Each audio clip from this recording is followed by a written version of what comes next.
Hey, what's up, everybody? It is Zach of Dark Hunt Entertainment, and I just got done watching Transformers 1. And might I say, starting off, that Chris Hemsworth made a whole lot better Optimus Prime than Chris Evans does as a Buzz Lightyear.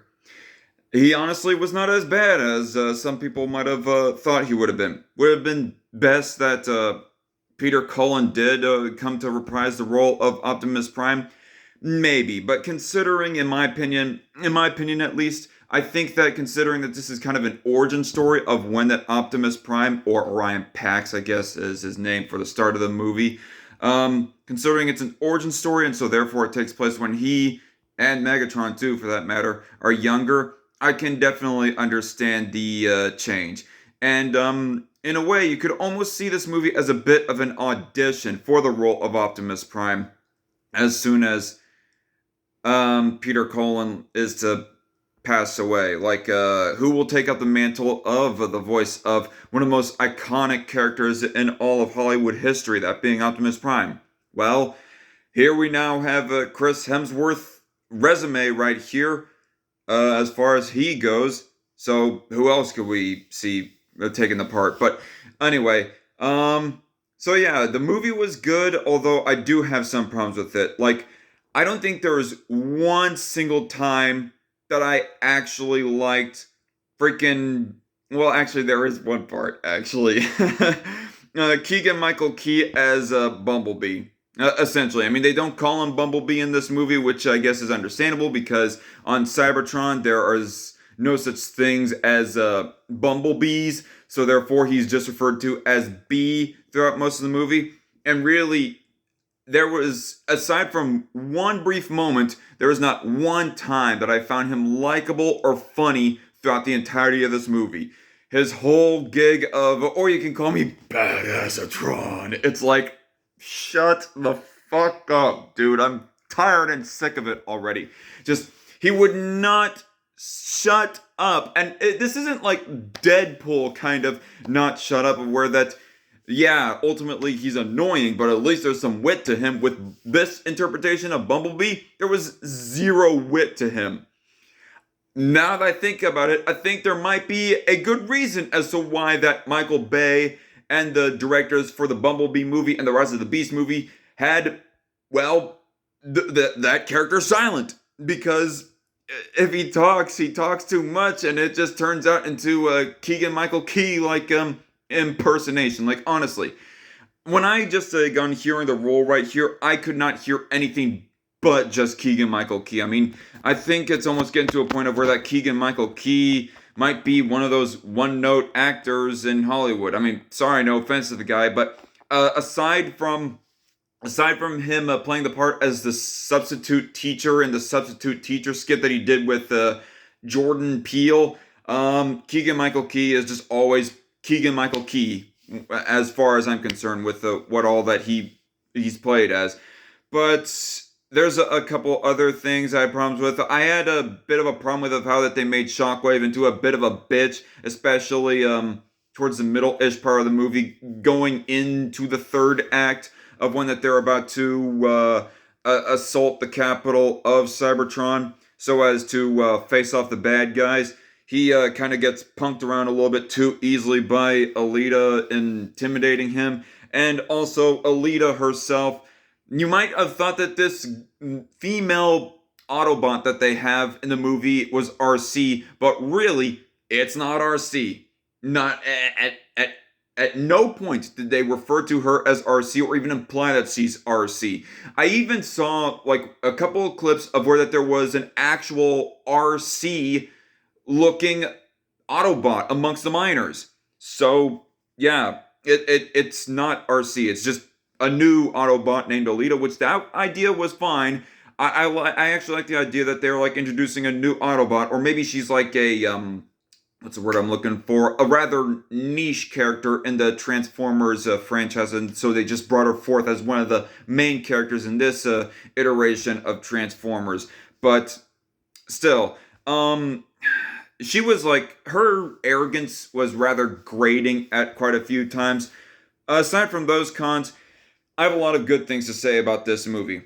One, the animation style is very colorful to look at, especially especially when they get up to the surface world and when you have our plucky band of main characters, they get their cogs so that they can transform and stuff. They get like a new shine, buff, and paint job to where, and really a lot of the other Transformers already had their cogs, already had their nice shiny look to them.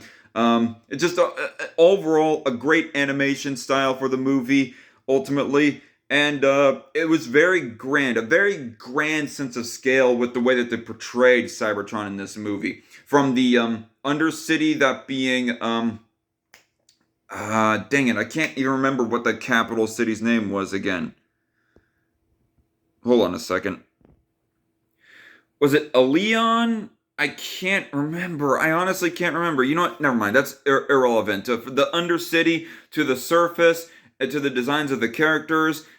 Well, the design of the characters doesn't really contribute to the grandness of the world, but it was just portrayed very well with the sense of scale of this world right here. And I liked it, and the pacing was nice as well, and the humor was overall it was good. I mean, with the exception of this interpretation of B, the pacing as well as the humor wasn't as Illumination-esque as I was kind of thinking leading up to the release of this movie that it was going to be. Honestly, the marketing for this movie really did not do justice. This movie is not near as bad as the marketing was making it out to look to be. And the story was pretty good and fleshed out. It made a very decent origin story for our two main characters, which I'll get to them later.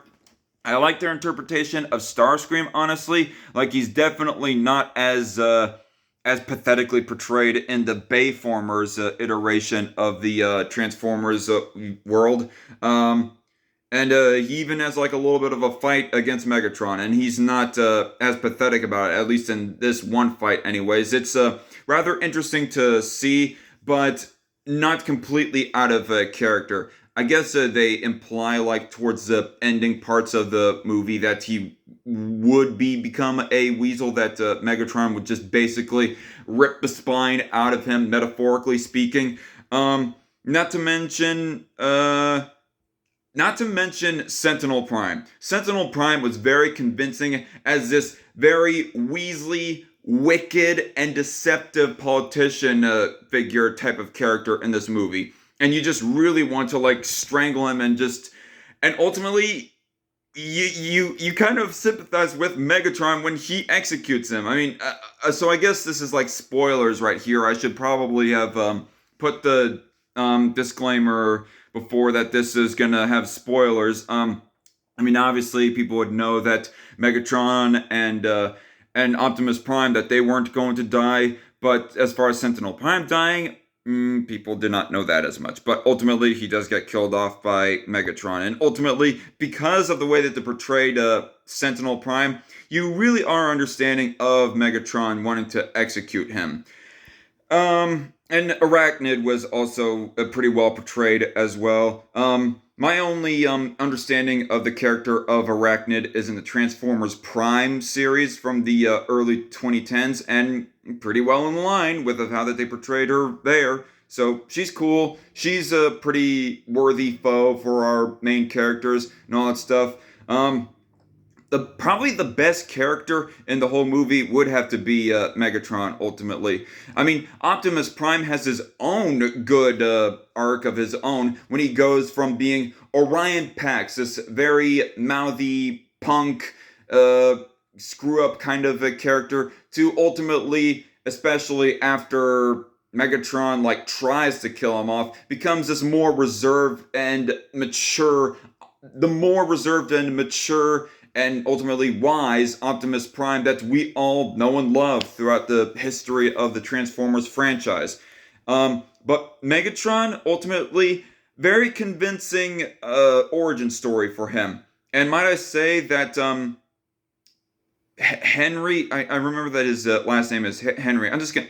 Brian Tyree Henry, that was his name. Brian Tyree Henry made a pretty good Frank Welker impersonation, especially after Megatron goes from D16 to become Megatron, when he gets his cog and then ultimately gets new upgraded cog for him to get an upgrade on his transforming ability and all that stuff. But yeah, ultimately, very good Frank Welker impersonation for the part of Megatron.